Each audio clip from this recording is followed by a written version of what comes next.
And I think when I asked Kobe about his relationship with his father, I said, what do you think made you great?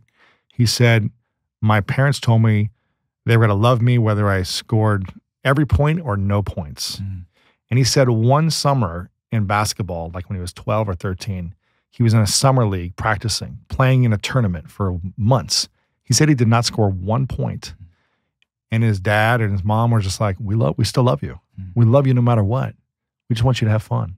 And he said it gave him permission to go out and be great. Yeah.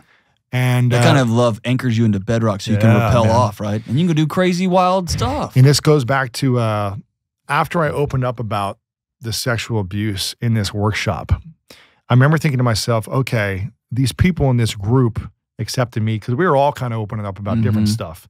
So they, they're strangers, okay? Who cares what happens, Safety, but they're safe.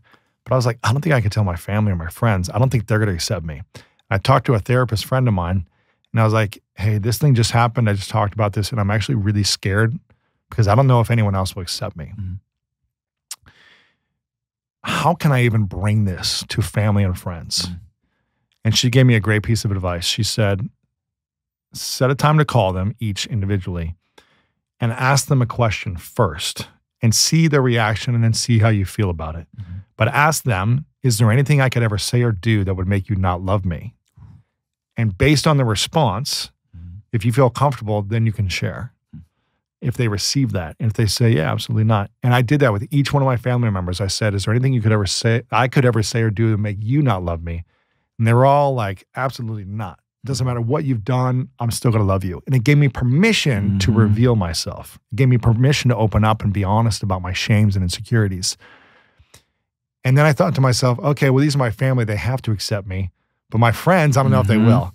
But it was a practice of going down it because I still felt powerless. If other people knew this about me, they wouldn't accept or love me. And I think that's where it all comes back to. But what you did was really important, and I hope the listeners hear this. We have again, we live in such polarized world, but we either have people who sit on secrets forever. Or we've got pathological oversharers.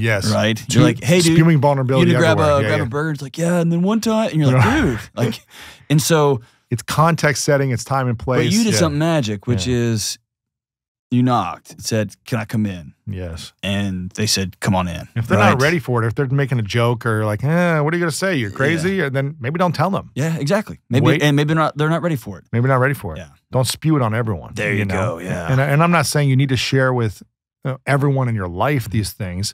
But I think it's important. Yeah, you got to share it with someone. Right. Yes. And if not, then it means you're unwilling to let people see inside of you.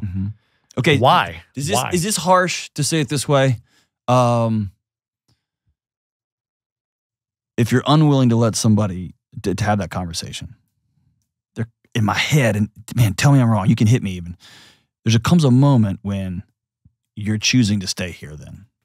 To stay stuck or stay in that past. Yes, and it pains me to look at somebody who's experienced abuse, experienced trauma, experienced marginalization, and say, from this point forward, you're choosing to stay here for a season, and that's okay. You're free to do that. It's just more powerlessness. You're powerless. Oh, that thing has power over you still. Yeah. If you're unwilling to reveal something or share something or talk about something because you're so afraid, then you're letting fear run your life. Yeah. As opposed to healing and peace and acceptance of who you are or what you've been through. And here's the thing. I am a big believer, I'm assuming you'll agree with this, that the secret to a happy life is relationships. And the secret to happy relationships is vulnerability. That's it. And dude, I wish there could be any other way. Any other way? Yeah, I wish you could just fake it and just make everything a joke and like, dude, rub off the past and not talk about it. Just have a long text thread of funny memes. And that was it. Which has been your life, it sounds like. That's everyone's life. There's not. There's not. And when I had these conversations with my family members and I opened up, what do you think happened? They all started to be like, they all shared something about themselves that I didn't know. And it created a bond, a connection of like, wow, I respect, I trust you, I appreciate you more, like this connection more. Yeah. I think you could even flip that. We also have a pathological inability to say the good stuff that's going on. Yeah. And we downgrade it, right? Oh, dude. But like, let's say you cross 1 billion downloads or whatever the threshold is. Yeah. Do you have 4 or 5 people you could just pick up the phone and call, and they would Celebrate. go, dude, that's all right? You know what's you can tell the interesting? good stuff too also. You haven't interviewed a lot of people on your show, right? That you said? Yeah. I just take calls. I've interviewed a lot of some of the most famous people, successful people, billionaires, world champion athletes, whatever. And there's something interesting that happens almost, 90, 95% of the time at the end of every episode.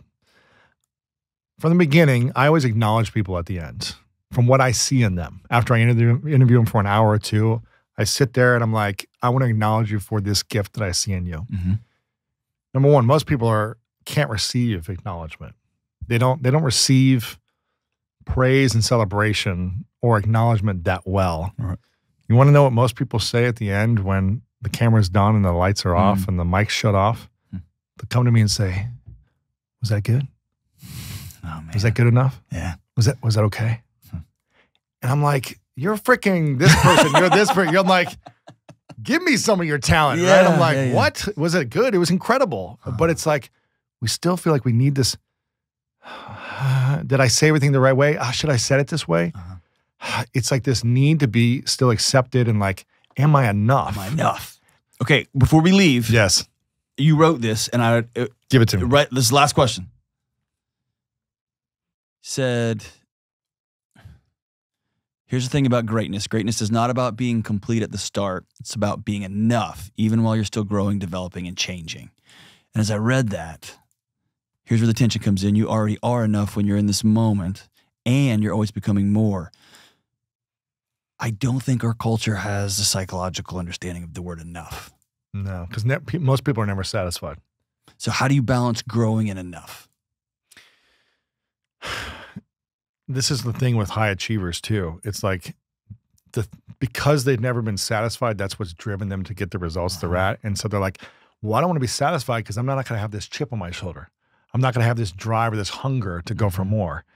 And then what? Then I might lose it all. My edge. My edge, right? Yeah. And here's the thing. The enemy of greatness is lacking a meaningful mission. And a meaningful mission is not just about your success for your benefit. It's about your success in the service of others as well. And when we define clearly, this is the difference between a greatness mindset and a powerless mindset. When you define a meaningful mission, which includes others, you have a renewable energy and you don't want to stop. And you don't feel like you're burning out. Like I'm on this. When it's in service to somebody else. It's in service to others. You might have moments of like, okay, I'm exhausted. I'm tired. I'm in a season of like, 4 interviews today and traveling on no sleep. Right. But I'm doing it in the service of others, not for me to look good. And now I'm going to need to go back and rest and recover and all these things, but I don't feel burnt out. I feel excited every day about what I'm doing because the mission is meaningful to me and it's not about me. It's about including service to other people in the process. And so when I measure my worth based on service to others and my generosity of my energy, my attitude, my effort, not on the success or the results, I feel a lot better about me because it doesn't determine how many books I sell or how many downloads I have or how many followers I have. It determines, did I show up today in service to my mission? And if I did that, I am satisfied with my effort today. I am enough today. Did I accomplish the mission? No. So let me get back up and keep growing and keep serving. But I'm at peace with who I am and the efforts I have in this moment.